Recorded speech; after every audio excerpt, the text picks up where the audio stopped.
Hello again, everybody. We're back. Mike Martz, Jim Thomas. We're talking football. We're getting deeper and deeper into the season. And week 5, what a week that was. Lots of close games, Mike. I think 9 out of the 14 games were one-possession games. Only 14 games last week because we started the bye weeks for some teams, and we'll have some teams taking their byes this week. But what's the key to winning close football games, Mike? I think the biggest deal is just don't change what you're doing. A lot of teams and don't play that stupid prevent defense. The only thing it does is prevent you from winning. I think the biggest thing is don't change how you got there. I mean, you're in that game for a reason on both sides of the ball, and it comes down to just a handful of plays on offense and a handful of plays on defense. You got to make sure you put them in the right position.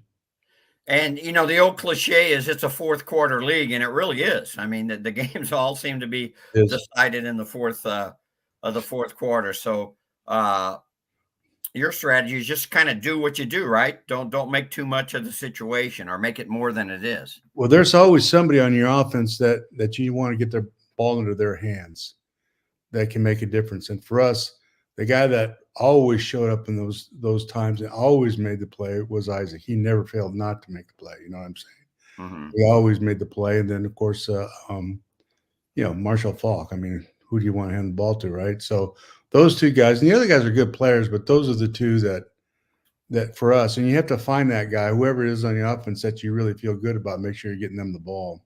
Yeah. When it comes down to it, go ahead, Mike. I will tell you, protection is such a big deal. Mm-hmm. You can't. It's very difficult to go into get them all out. No backs in the backfield kind of stuff, and you're just asking for trouble. You got to be very conscious when you're throwing the football in those moments. Is really securing it, maybe going to 7-man, sometimes 8-man protection. Right. Yeah. I was just going to say, when it comes down to it, this game is really about the difference makers. If you have the difference makers and you know how to use them, you're going to win the games. Well, and the other thing is you win those games, and Chuck Knox taught me this. You go in and you're down at half and you come back and you're fighting your way back in it. In the fourth quarter, when you get there, you make these plays because guys are executing at a higher level than they were earlier in the game. Mm-hmm. And I always thought that one of the things that I was really proud of is our guys were in better shape than everybody else in the fourth quarter. And that's a big factor. Mm-hmm. Conditioning, pays off in the game. Focus. You can't have anybody trying to make a big play. They happen, when everybody does what they're supposed to do, do your job.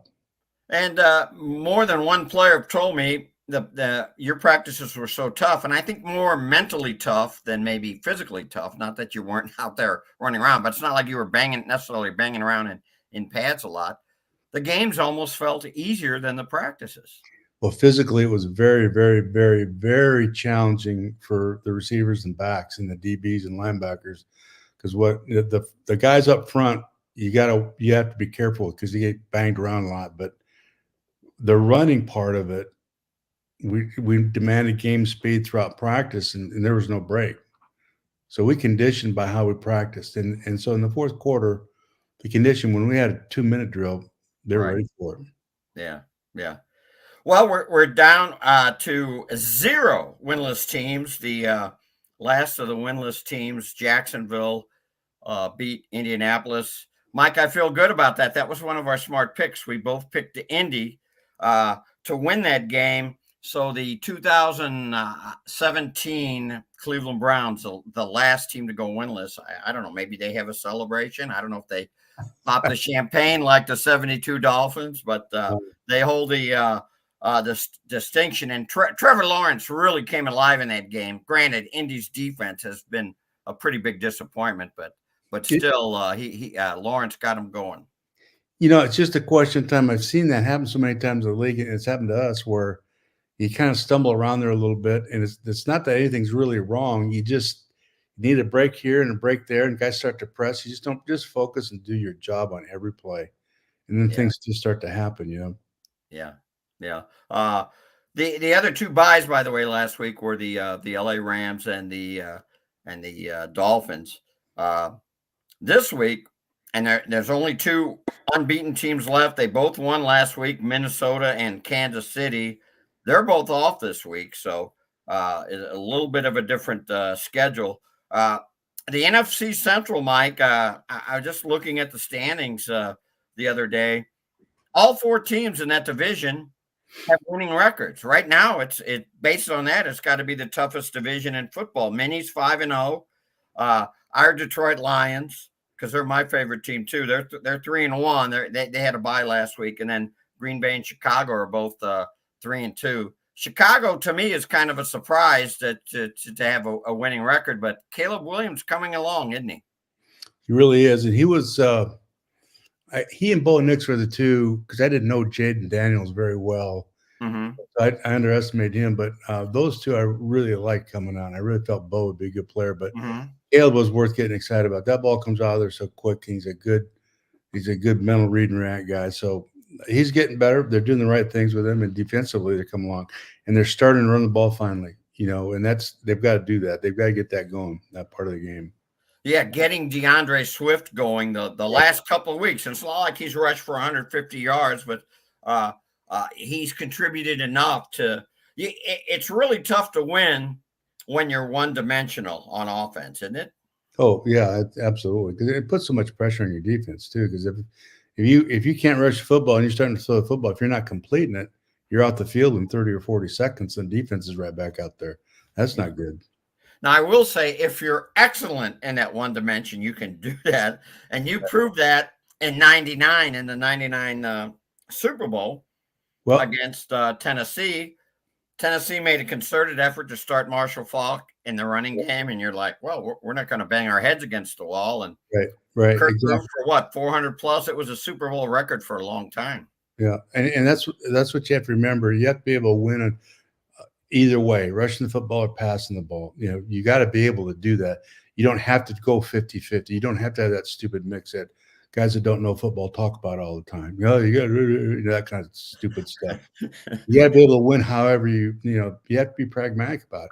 If they're going to, like the Titans, if they're going to play an 8-man front against you, a 7-man front, and blitz you, Marshall, you can't get back to the line of scrimmage. You got to throw it, get them out of it. Yeah. They never got out of it, so he just kept throwing it. Or strategically too, if you see, like I think you mentioned this was like the Trent Green revenge game. He came in. It was the San Diego the year after he got hurt, 2000, and you thought the San Diego coverage, that the back seven was a liability, and you just exploited that. Well, two things. Their defensive front was the number one front versus the rush, but they disappeared off the paper versus the pass. Nobody had a sack at that time. So you're looking at that and say, wait a second here. And then Junior Seau, when he dropped where he felt like he wanted to drop. He dropped where he thought the quarterback might throw the ball. Or he would just rush wherever he wanted to. Right. And that kind of undisciplined, the fact the back end wasn't good, there was no reason to really fool around the ball at that point. Yeah. We talked early on about the all these long field goals, and I got to thinking, watching more long field goals over the weekend. Remember when the 50-yard field goal, that was kind of a big thing? Well, it just isn't anymore. I think of Ka'imi Fairburn. He's made 8 of 9 field goals from 50 yards plus this season, not in his career, just this season. And he hits the game winner from 59 for the Texans in their victory over the weekend. But it's still not automatic. I think of that Bengals game. That was a back and forth game. Mike and I think we both picked the Bengals, and they lost by 3?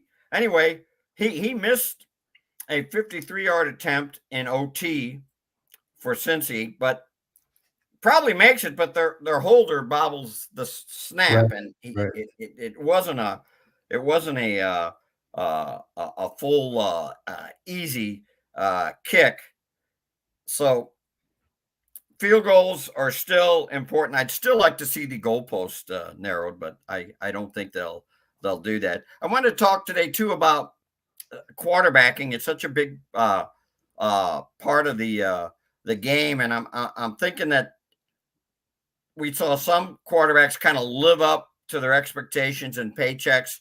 Dak Prescott in the Dallas victory over the Steelers. Now, he had 3 turnovers, a couple interceptions, and a fumble. He's the game's highest paid player, but down the stretch, he really came through for Dallas, didn't he, in that Pittsburgh game? He did. No, that last series, he took over, and the really great ones do that. I mean, some of those things happen.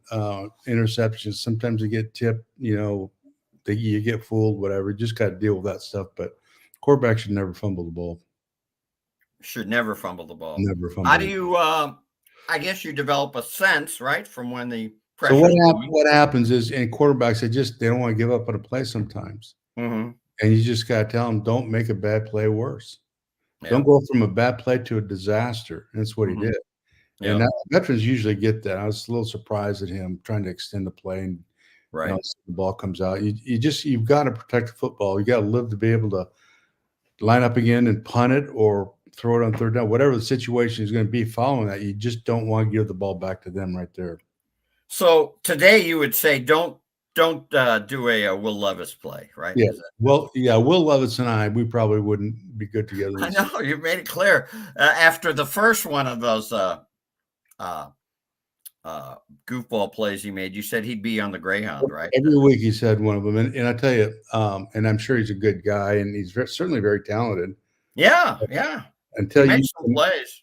And I don't know if guys can ever get that out of him, because it's kind of, you just kind of want to make these stupid plays and then watch yourself on Sports Center, the old Tony Banks thing. But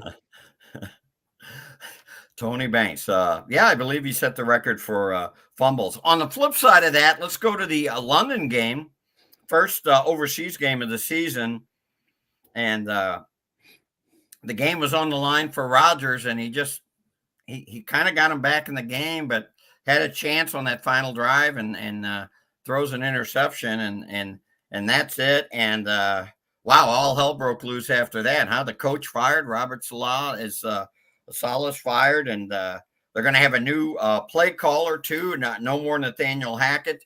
Todd Downing is going to call the plays. I don't know if you remember Todd. He came in. He coached for the Rams, very young, like entry level quality control guy.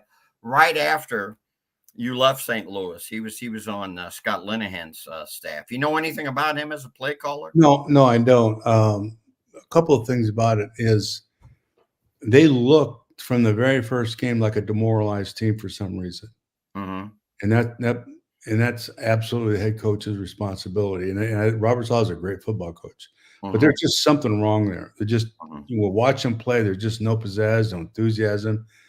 Number two, when I watch them on offense, the receivers kind of do whatever they want to do. They're not, the discipline of the routes and what the quarterback expects them to do and what they do is just different.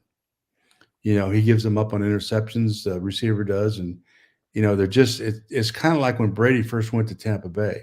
They went through that a little bit. So that has to get resolved. There's no question it has to get resolved. And they just got to run the ball better.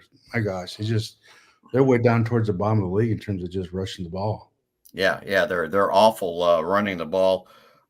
Still, for a coach to be canned this quick into the season, that's always a surprise. I would imagine it's always a shock to the locker room, don't you think? It is. I think a couple of things. If they feel like if guys are playing their butts off and they're close and they're losing, that's be patient, they'll get better. But they just weren't playing good. It's like I said, there was something wrong there. They look like a demoralized team. You got to do something to change it because there's plenty of season left, and they're certainly good enough to be a good team. For sure, and they, despite all that, their defense, although maybe not quite up to where it was at times, their defense is very good. And in the league, yeah, they're number 2 in the league in defense. And the receivers, not just maybe not running precise routes, but boy, a lot of drops by the Jets receivers. But I remember you had a sign up in your wide receivers room. It said, "Be where you're supposed to be when you're supposed to be there." And you were a stickler for that. I remember one time you came in late at night and watched film with me, and you got I've told the story many times. It was fascinating. watching you watch film, and you're getting increasingly frustrated over the wide receivers because maybe they weren't running the route deep enough. And finally, you were getting so exasperated. I said, Mike, you won this game like 36-0. It was against Atlanta. I think it was 36-0. Yeah. We But beat them. but when it's a 10-yard out, it can't be 9 yards. It's got to be 10 yards. And you were a stickler for being precise in the route running. The reason for that is the quarterback, you got to put yourself in his shoes. If he doesn't know where you're going to be precisely, it's hard for him to get the ball there fast. Mm-hmm. If I know that you're going to cut at 10 yards, before you go through that cut, I can let that ball go out there because I know where you're going to end up. As soon as you turn around, the ball's going to hit you. That's the kind of timing we want. And it really helps the protection when you get the ball out there quickly. Deep, the rush can't get to you. It's very difficult. And then the reaction by the secondary, that's why you get so much run after the catch. Right. Location of throw, the quarterback always in a position at the catch where the receiver can run and get it on him quick.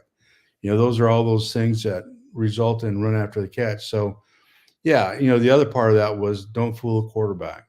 And that's what's happened up in New York. Is I saw at least 3 times in that game where those receivers, like one didn't bend to the middle. He throws it in there, gets picked. Uh-huh. Don't fool the quarterback. You got to do what you're supposed to do. Yeah. Let's go back to the Thursday. Let's go back a week, the Thursday night game. It was it's definitely the most entertaining Thursday night game, but maybe one of the most entertaining games of the season. The Falcons won in overtime, 36-30. Now, 2 weeks in a row, Mike has picked the Falcons. I picked against the Falcons. And so I lost that game head to head with Mike.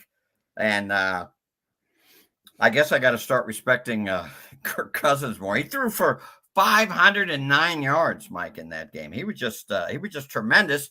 The middle of the field, if I recall correctly, was open. And so Atlanta, like you say, if something's working, why change? They just kept going over the middle over and over again. You keep completing the ball against that coverage. You just attack it in that same hole as much as you can until they prove to you that they can stop it. And they're not rushing the ball much, but they do rush the ball well when they do rush it, which I think is really important. But right now he's on fire. He's probably playing better than anybody else in the league at that position right now. That's a really good football team, and they're good on defense. Yeah. Falcons, all 5 of their games are 1-score games. So and not just that, all season they've never led by more than 1 score or trailed by more than 1 possession. So they've been living on the edge all season. I kind of keep waiting. They kind of struck me, at least it starts kind of an up and down team. But do you think maybe they're finding their stride a little bit? Yeah, I think so. I think as you get going early like that, when you have a quarterback like him, you're starting to find out the things that he really excels at. And when he's that good and he has that kind of perception, you can start getting the ball to different people. And that's one of the reasons why you start throwing the ball a little bit more. But the completion rate's so high, and all the run after the catch. He is as accurate as there is in the league right now. There's nobody more accurate than he is. Yeah. And I think he's the strongest play action guy. He's one of the few quarterbacks I've seen, and this is difficult to do, to turn your back to the line of scrimmage and put in a really tough fake, and then turn around, snap around, and hit somebody in stride where it's supposed to be. Not very many guys can do that. He can do that. He's really good in the play action all around, isn't he? He is. He's very, very good. He's very adept at that, and he's a nimble guy. He's over that Achilles. This is going to be a tough. They're getting a head of steam now in confidence, and they, again, as long as they run the ball effectively, they don't have to run a lot, but they've got to run it effectively. And defensively, they're pretty decent. They hang in there pretty good. Mm-hmm. Well, they had some points put on, but Tampa, they've done that to everybody. Yeah. I want to talk a little bit more about, go back to this Texans, a 23-20 win over the Bills. The Bills rallied from a 20-3 deficit to tie the game, but C.J. Stroud, who you've been high on from day one before just about anybody else of the pundits that we see around the league, where we're talking beginning of last season, he leads them down for a game-winning field goal. Is there anything you see wrong with the Bills or wrong with Josh Allen. Josh Allen was 9 for 30 in that game. He was 1 for 9 to start the game. That's the worst start of his career. Anything you're seeing there? Yeah, they're really having a hard time up front protecting him, Jim. Mm-hmm. You know, he's getting pressured so much, and that hasn't really happened. So they're struggling to protect him. And one of the reasons is they've got James Cook as such a good player, and they just forget about him in the running. Mm-hmm. And they've got to. I just think that when things get like this for the quarterback, you've got to go back and really think about how much Cook's going to mean in every game plan. You know, and Yeah. but the biggest difference to me is they're not nearly as good on defense as they've been. Yeah. And really and truly, they're just not protecting him very well. You know, they lost a lot of players to the Pro Bowl players Yeah. to like free agency and also injuries. And, you know, maybe after a while there's a tipping point. You can only lose so many players with the injury and injuries. Khalil Shakir was out, and he had been their best. He had been their best receiver. Can they get it back? Can they regroup? Oh yeah, you know that head coach and staff, they're exceptional. I think it's one of the strongest ones in the league. I mean, they're very, very good. Yeah, there's no question they can, but they do have to think about getting Cook more involved. They've got to address this thing with the offensive line Yeah. and look at some of their protections. Maybe they need to, change a little bit and be a little bit more conservative in how they're protecting him. Harder Right. play action, but the play action stuff really shows up good when you're handing the ball to Cook. You know what I mean? Yeah. So I think when they were doing that, when that big game they had a couple weeks ago, Mm-hmm. when they do that, they're really tough to beat. They're really hard to stop. Yeah. They've got Mike, good. I see a lot of pressure, at least in the last two games, coming up the middle. How often have we seen these last? The same thing happened to Ravens, where you see Josh Allen like scrambling to his right and with nowhere to throw. Well, that's by design too. They want to flush him, and they know that he won't flush to his left. He just doesn't do that. Really? So Kurt was like that too. When Kurt flushed, he always flushed to his right. And people understand that. They try and get him up inside and make you flush to the right. And then once you flush, everybody just swoops that thing. They get that. Mm-hmm. But the fact that he's getting flushed all the time is not good. They've got to figure that out. Yeah. Inside with their protection just is really bad right now. And until they address that and fix that, it's going to be tough sledding for them. Yeah. Yeah. And we mentioned Josh Allen's slow start, 1 for 9. CJ Stroud on the other, he started 10 for 10. He ended up throwing for 331 yards, passing TD. Stephon Diggs, he wasn't really maybe a star of the game, but against his old team, his former team, the Bills, 6 catches for 82 yards. Now, going forward on that long touchdown catch, I think it was a 67-yard touchdown catch by Nico Collins. Right. He injured his hamstring, and he's going to be out for a while. Do they have enough to? How do they overcome that? It's funny. Those guys are funny because did you know who Nico Collins was until they started throwing the ball?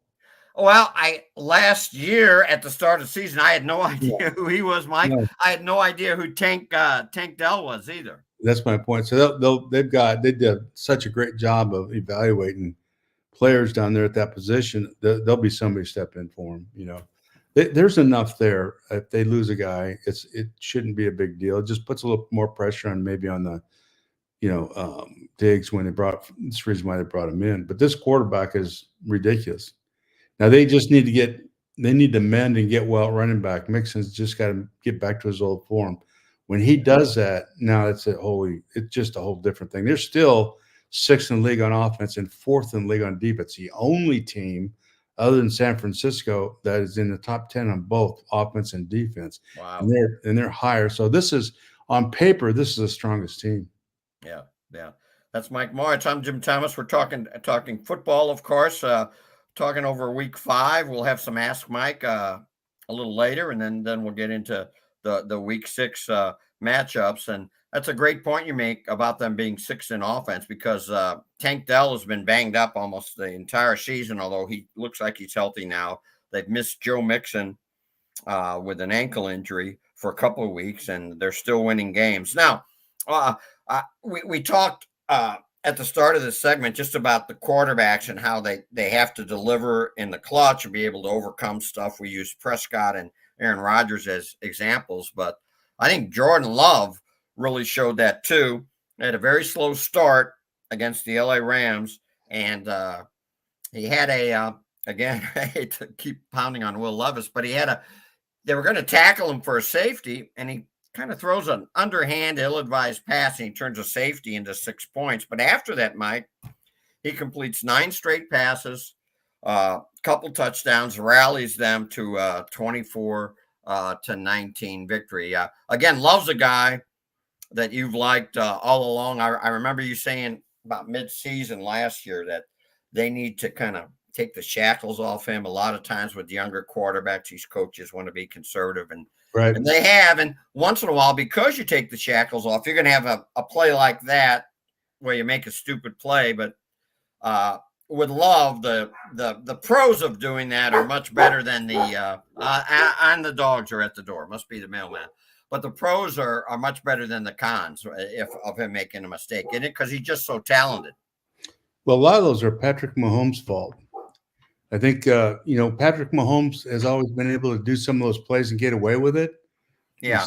He's so gifted and so unreal what he can see and do. So, there's quarterbacks that look at that and I can do that and they're free to do that. And it's just, no, you can't. You're not. No, it doesn't work like that, And I really think that some of the stuff that he's done has affected some of these young quarterbacks. And you just gotta, Patrick Mahomes envy, huh? I want to do that. Here's what I used to tell the quarterbacks.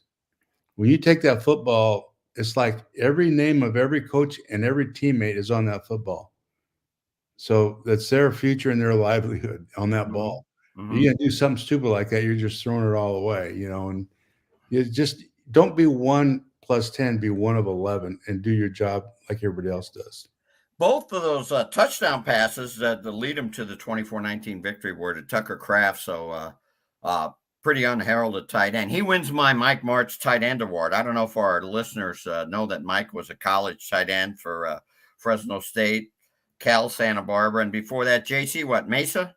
Mesa Junior College. I was a triple threat, Jim. Stumble, fumble, and fall. You caught a couple, though. Couple 3, right? Yeah. In fact, my sophomore year, I set a record. And for what? Receptions. And then I was 3rd in the nation as a tight end. At Mesa Junior College? Yeah. And then I went to Santa Barbara. They dropped the program because it was at the beach surfing and all that good stuff, right? So I ended up going to Fresno State. It's just like, God bless America. You talk about conservative and crew cuts in the early 70s. That's a good thing. Come on, Mike. Oh man, that's awesome. It was awesome. It was so refreshing that nobody's protesting. It was just different. Well, so Tucker Kraft 2 touchdowns. We should throw a nod out to Xavier McKinnon, first player since the AFL merger in 1970 to have an interception in each of his first 5 games. Pretty amazing stuff for the Packers. Now let's go to the Chiefs game. I believe it was the Sunday night game. We both picked the Saints. We thought and it's your phrase that the rubber band's going to break. They've been living on the edge. No Rashee Rice here now. Pacheco's still out. And darn it, if the Chiefs don't play, maybe their best game of the season, Mike, at least all around game, 26-13 win over the Saints. Yeah, and I think, watching Mahomes this year, he's not playing anywhere near like he's played in the past. The ball, he's missing throws that he would never miss. He's from behind receivers over their head, just blatantly missing guys. I've never seen him like that. So, in the protection, they got the tackle that's a nervous Nelly on the right side, and the guy on the left, they're not even close to the top 10 on either side of the ball. Yeah. So, they're doing it on defense with a lot of the blitzes and stuff that they do. The fact that New Orleans could not manage anything against that defense is really troublesome, because New Orleans has got, with the talent that they have, they should have been able to do something with that, and they didn't. They're just not. So, now they think Carr's probably going to be out. Evidently, he's injured. Yes. If he's out, and then it's going to be tough sledding for those guys. Yeah, he's going to miss. I think they're saying at least a couple weeks. Aiden O'Connell You know anything about him? He's going to start in place of Derek Carr. Well, Hill's out too, right? I mean, so you got both those guys. Right.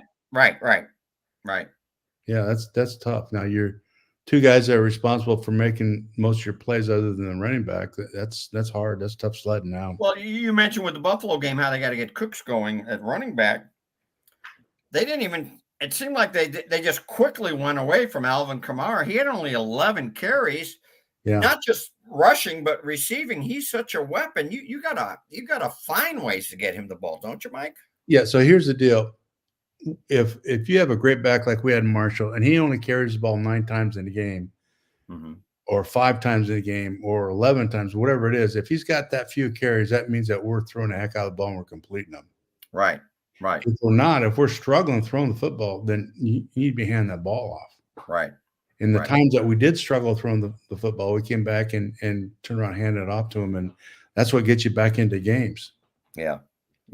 Mahomes, this was one of his better games, 331 yards passing. They got Kelsey going, 9 for 70. And then a couple guys who really have fallen off the radar recently. They dust the cobwebs off Juju Smith-Schuster, 7 for 130. And then Kareem Hunt, we talked about him last week. He was on the streets. He rushes for 102 yards. Mike, he hasn't had a 100-yard rushing game in like 4 seasons. So the Chiefs always seem to find a way. I don't know what's going on at New Orleans. That in the last 2 weeks, defensively, they just collapsed. And they started off so strong. First 2 games, they weren't giving up first down, let alone score. So I don't know what's going on down there. It's just not happening. Yeah. How about the big fellow for the Saints with the interception in the end zone, Colin Sanders? Did you see that? The 37 run. He was on the game, I think Aikman said he looked like a running back, just his style. I mean, he knew what he was doing. Of course, Joe Buck is a St. Louisan. He got all kinds of texts from St. Louisans saying that, no, he was a running back. He wasn't 330 pounds then, but he was a running back at Parkway Central High. You're familiar with, who was it? Son Tim played against Parkway Central in high school. Yep. Michael, a guy like that, you'd put him in the backfield. You'd find a way in the goal line to get him the rock, wouldn't you? We did it in Detroit. We didn't have a fullback, so we took a defensive line that was kind of, he wouldn't be active on site, but he weighed 305 pounds. And my gosh, I can't remember his name, God bless him. But we put him back fullback, and it was killer, just killer. From that point on, we just rolled. I mean, I remember him blocking Urlacher. Urlacher ran out of the way, jumped out of the way this time. He made a business decision. Oh, he came out of steam coming out of his helmet, snorting all kinds of green stuff out of his nose. He comes in there, and the first time he hit Urlacher, I watched Brian get up. He said, "What was that?" And after that he laid him. We got a couple of big runs off of that. No, he was. You find unique athletes like that can run, and you got Jeff Robinson, defensive end, we convert him. James Hodgen, defensive end, we convert him. Hammer, yeah. So all those guys were converted defensive linemen at close to 300 pounds or 280 anyway. Mike, you fed so every now and then you'd feed the tackles a little candy in the goal line. You'd throw them a little pass, line them up as a second tight end or third tight end. In the goal line, throw Tucker catch it, and then of course that Monday in the meetings, they all light a cigar up, in celebration that one of their guys got a touchdown. So yeah. Well, I remember on Fridays you'd have a little fun drill where you'd throw the Hannafin or whoever would throw passes to the linemen. I guess it came in handy. I don't want to know about it. I don't remember that because I was at the other end of the field. I don't know. I don't want to. But you figure Hannafin knew what you were doing. Well, it was a great week 5. We're going to take a break. We're going to come back with Ask Mike, and we're going to get into week 6 right after this. Are you ready for a challenging and rewarding career? There are quality jobs in the construction industry. I got out of college and my career choices were very limited, and this provided me with a plan for the present and the future at the same time. I actually have a bachelor's degree in psychology, and I was making less than I make as a first-year apprentice painter. I didn't go to college. I have no college debt. I make more money than the majority of people I know that went to college. Take your first step towards a rewarding career. Visit stlouispdf.org.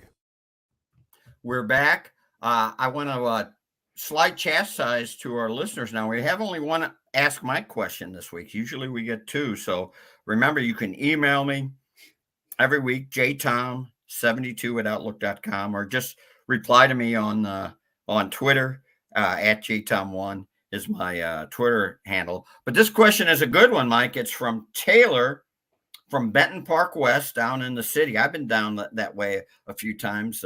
Really a neighborhood that's come back in that nice area. And Taylor from Benton Park West says she remembers about this time back in the 99 Super Bowl year, you guys ended a long winning streak against the 49ers. What do you remember about that game? Mike, it wasn't just about this time. I looked it up after this question. Today is the anniversary, October the 10th, of that 42-20 win over San Francisco. You guys had lost 17 in a row to them. It was one of the longest losing streaks, team against team in league history. I'm sure you remember a lot about that game. Yeah, first of all, I'll tell you about the night before the game. I had the whole offense in there after Dick meets and you break up offense and defense. So he meets first, and you have about a half hour with these guys. So I went over what we plan on doing, the game plan to open up with, and then I put the tape on of, I think it was 95. No, 95 or 96 when, the punch in the bag on that whole thing on the goalpost. Right. Ken Norton Jr., yeah. So I put that on there. I said, most of you guys weren't here for this. Isaac, you were here for this. And Isaac's getting steamed up, and I ran it back and forth really for almost 10 minutes. I said, you can get humiliated in a loss and a lot of things can happen to you, but this is the most humiliating thing I think any football team's ever had to survive. And I said, this, not anymore, buddy. It's over with. We're going to put a whooping on these guys. And, we kind of told them the matchup in the secondary, if we got caught him in 1-on-1, was ridiculous. The other thing is they're a zone dog team. We were a zone dog on defense, so we're more than prepared to see Jimmy's defense.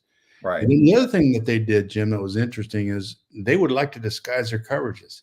Right. So they disguise while we're moving and shifted. So a couple of touchdowns, we just came out and went on first down, and they got caught out of position in that Isaac's third touchdown. That was supposed to be cover two.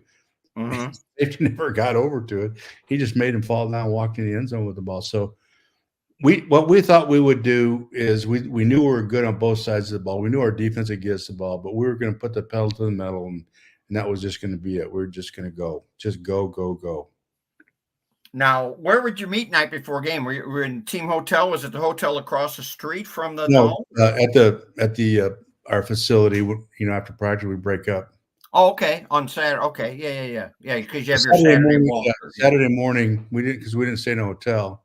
Mm-hmm. The only team in the league that didn't, thanks to Dick, which I thought was a great idea. Mm-hmm. We would be in our meetings, and then we'd go out and do a walkthrough, and then we'd break until the game. Yeah. Next day.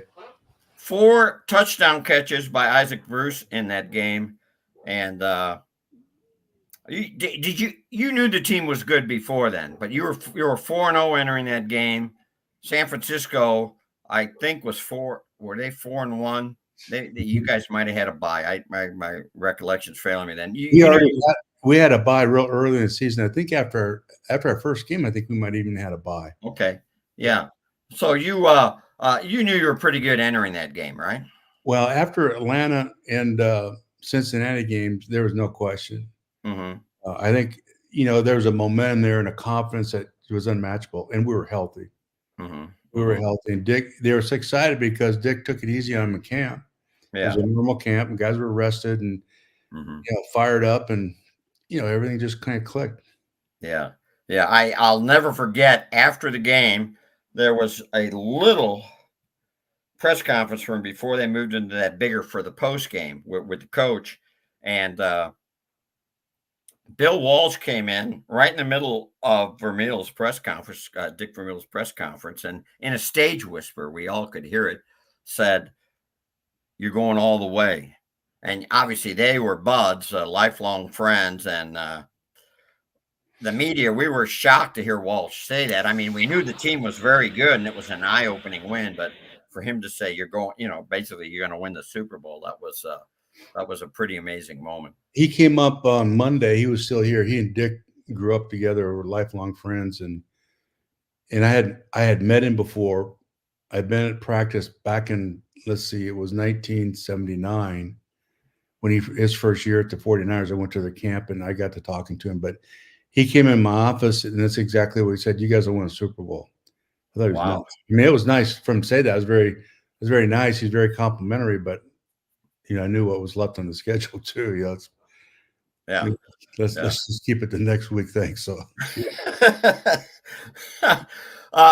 couple other items here before we move into next week. Want to salute the local players. Kyron Williams, the running back for the Rams, who went to Vianney and then Notre Dame.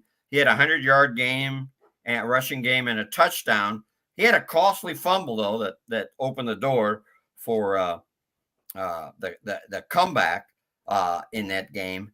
But he's a very creative back, and he's not the fastest guy. That's probably why he wasn't like a first-round pick, but he's fun to watch. Jamison Williams, Cardinal Ritter High School, and now with the Detroit Lions. The Lions were off last week, but he had his jersey retired at Cardinal Ritter High School during last Friday during the bye week. Mike, did you ever have any of your jerseys retired there, bud?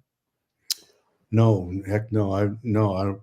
No, I will say this about the Lions, though. Think about their schedule. Mm-hmm. They have a bye week and then play a Thursday. What, tonight? Is that tonight? No. They the tonight's game is 49ers and Seahawks. So okay, I thought it was the Lions play Sunday. They play a late game Sunday. Okay, that's what it is. Okay, thanks. Yeah. No, I my jersey. No, nobody knew who I was. I'll tell you what, though, somebody did know me. When I was a senior at Fresno State, we went to play San Jose State, and Kimball was the quarterback, and John Behrens was ours, and it was a slugfest. We're both good teams. We're both undefeated, and my mom's the only game that she went to when I was at Fresno State. She just couldn't make it up there. She's working, didn't have a whole lot of money, so she comes up to the San Jose State game, and she's sitting in the stands with my brother, and every time 85 made a play, she'd jump up and go, and all that kind of thing. And finally, by the fourth quarter, my brother had to tell her, Mom, that's the 85 on the other team. He must have had a great game, whoever he is. Yeah, you not so much. No, I actually we won the game, and I was the captain that week. So it was. There you go. Yeah, it was one of the best wins we ever had. It was a great game. Cody Jones, I was blocking Cody Jones. There you go. Mike, on the picks, you went 4-4. It was a tough week. There were a lot of close games. The teams are even. I went 3-5, so you're just one game behind me. See, you wouldn't concede 2 weeks ago. You're going to pass me up, aren't you? I don't know if I'm going to pick against Kirk Cousins in Atlanta. That's bit me a couple times. It's a little bit easier when the injury factor and the teams are starting to kind of show who they are now. It's a little bit easier to pick. A lot of quarterback carousel. We mentioned Aiden O'Connell. Well, I'll tell you what. Let's take a break. We'll come back and we'll get into week 6. Can Graybar help my electrical and datacom jobs be more productive? Yep. Our supply chain services are designed to do just that. Like job site services? Yep. We deliver the products you need where and when you need them, no matter your industry. What if I have technical questions? Yep. Our specialists are top notch. Emergency support? Yep. Even after hours. They're a unicorn. When you need to keep your projects productive and profitable, rely on Graybar to help you get the job done right. No unicorns required. Yep, Graybar does that. Hey, we're back. Week 6 is upon us. We'll get deep in season. First off, I misspoke before. I said Aiden O'Connell is replacing Derek Carr. That's not true. He's replacing a benched Gardner Minshew in Vegas.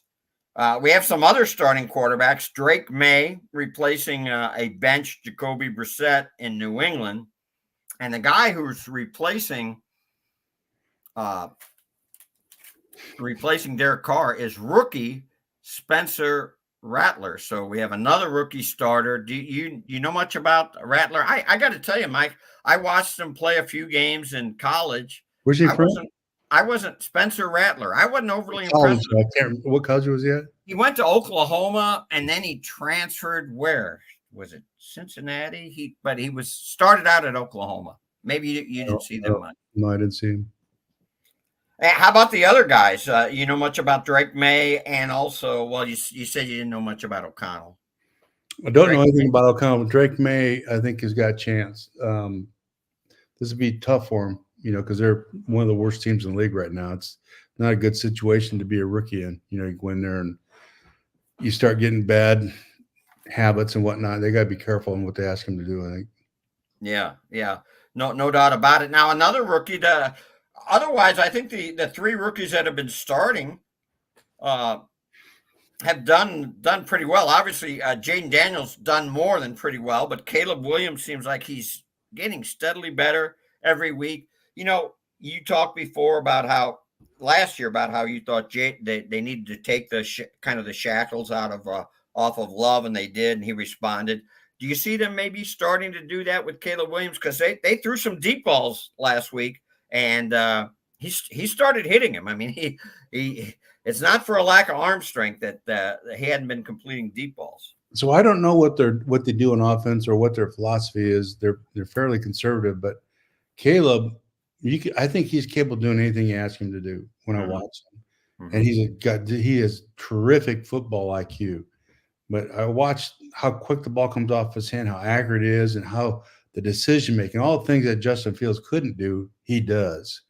And I think they've got a diamond there in him, and just keep him standing. The only way you can do that, make sure that you continue to run the ball well. Yeah, and that's really helped them the last couple of weeks. Now, I'll be honest, I've watched very little of Denver, maybe some highlights here and there, but all of a sudden it looks like Bo Nix is getting it going. What are you seeing from there? Or maybe you haven't watched him that much. I don't know. I think Bo Nix coming out of college was one of my favorite quarterbacks. And why is that, Mike?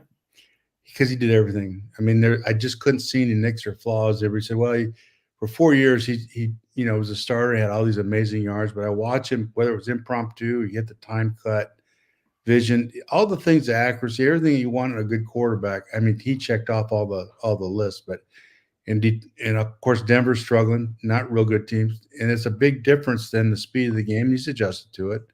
I think he's just going to do nothing but get better. They just need to surround him with some better players, and they will. It's just a little bit like C.J. Stroud when they first started off with him. They were very careful with him, but they won. And I think now you look at Denver in just the last 2 weeks, and he's been remarkably better than he was obviously early. So I think he's going to be just fine. Just keep him standing, like they say. Okay, week 6 tonight. We start Thursday night on the Prime Video 7:15 start. The 2-3 49ers at the 3-2 Seahawks. The 49ers are a 3.5 point favorite. These are two teams that have been stubbing their toes lately. The Seahawks were a 3-0 team. They've lost 2 in a row. The 49ers, Mike, they've let 2 games in the fourth quarter really slip away. You remember the LA Rams game a few weeks ago where they lost a double-digit lead in like the last 4 minutes of the game. Similar circumstances here against Arizona last week. They're up by 10 in the fourth quarter. What are you seeing there? Normally, they're a team pretty good at it, closing out games. Well, and they're both teams they should be, but they're just not getting things done in the red zone. They're second in the league on offense or whatever, and they're just moving the ball well. They're okay on defense. They're still underachieve on defense. They're moving the ball just fine. If they were good in the red zone, they'd probably be undefeated. He's such a good coach. They'll resolve that. The big deal is being able to run down the red zone. That makes all the difference in the world. Yeah. I think they're 30th in the league in red zone offense. So never a good formula. Who do you like in that one, Mike? Well, I'm gonna pick the 49ers, and it's hard for me to pick them, but I just think that they get it right. They'll get this thing right, and I understand how good Seattle is and all that stuff, but I just think the 49ers will go up there and beat them. Okay. Yeah, I'm going to go 49ers too. Another week, another London game, 8:30. The Jaguars, who we mentioned, got off the schneid. They're playing the Bears. The Bears are a 2.5-point favorite. 3-2 Bears. Trevor Lawrence coming off a game in which he passed for 371 yards, couple touchdowns on his 25th birthday, no less. What do you think about this one? Obviously, he's going to face a better defense in Chicago than he faced last week against Indianapolis. Trevor Lawrence. Yeah, I mean, Chicago's 7th in the league on defense, so they're playing good defense. And I think obviously Caleb Williams, like we talked about, is coming along. And as long as they continue to make an effort to rush the football, not get away from it completely, I think they win this game. Yeah. I'm gonna go with the Bears too. We'd be remiss if we didn't mention Joe Flacco, though. Once again, for the Colts in that loss to Jacksonville, what was he? 33 out of 44, threw for 359 yards, 3 touchdowns. I think he's like 39 years old. It's pretty amazing what he's done, isn't it? Yeah, he's got to feel pretty good when he gets his Social Security check every month. Okay, an early game. Cardinals, we haven't talked a whole lot about them. 2-3 at the Packers, 3-2. The Packers are 5-point favorites. How does this one shake down? Packers will win this one. I think everything's centered around Arizona, the quarterback position. Yeah.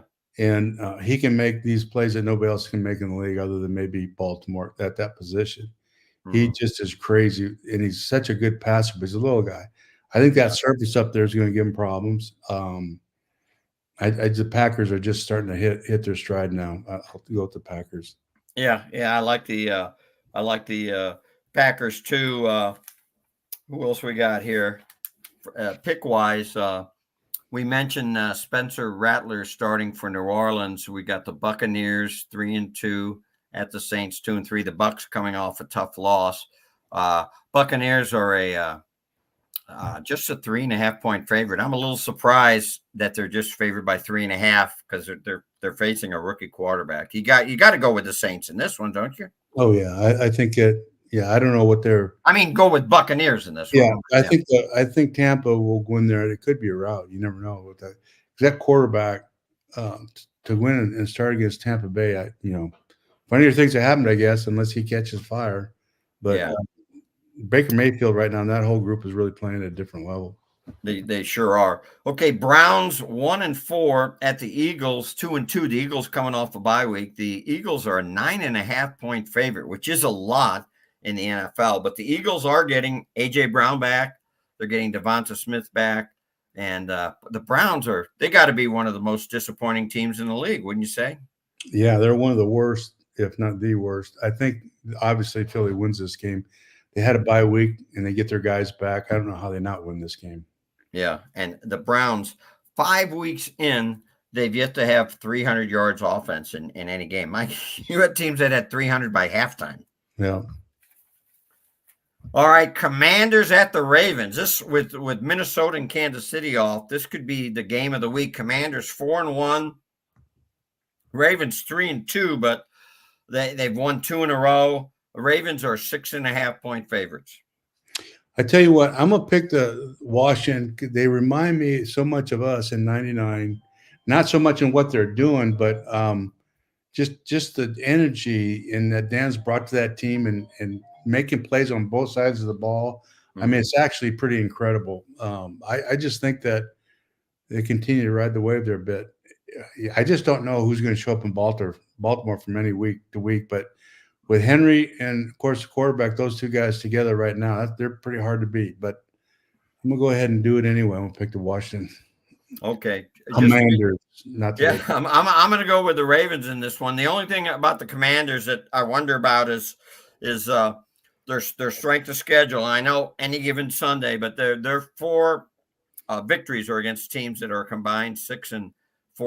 So they definitely are stepping up in class here. Okay, late game on Sunday, Lions at Cowboys. Lions are coming off a bye week, and the Cowboys are 3-2. Interestingly, this game is at Dallas. Dallas is 3-0 on the road, but 0-2 at home. They haven't won at home. So Mike, I'm guessing you're going to pick the Lions because they're your team. They're your boys there, right? Yeah, you just every week you just mark me down for the Lions. But remember the game down there last year with that came down to a point or two at the end there. Yeah, that was a whale of a game. Cowboys ended up winning that, right? I remember the official. There was a big argument about officials' call there that shouldn't have been or wouldn't have been or whatever. But yeah, I think the Detroit goes down and beats Cowboys. Yeah, I really liked before the bye, the Lions really had their offense going. What was it, 42-29 victory the last time they played.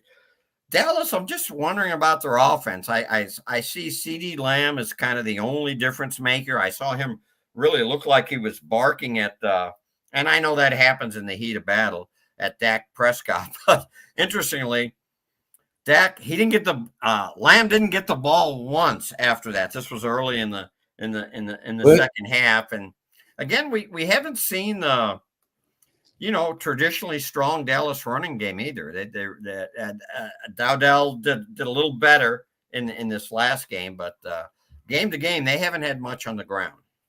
Well, the guy that was responsible for that he's not there anymore. Anytime a receiver is barking at a quarterback, I promise you, if that quarterback is worth anything, that receiver is not going to get the ball the rest of the game.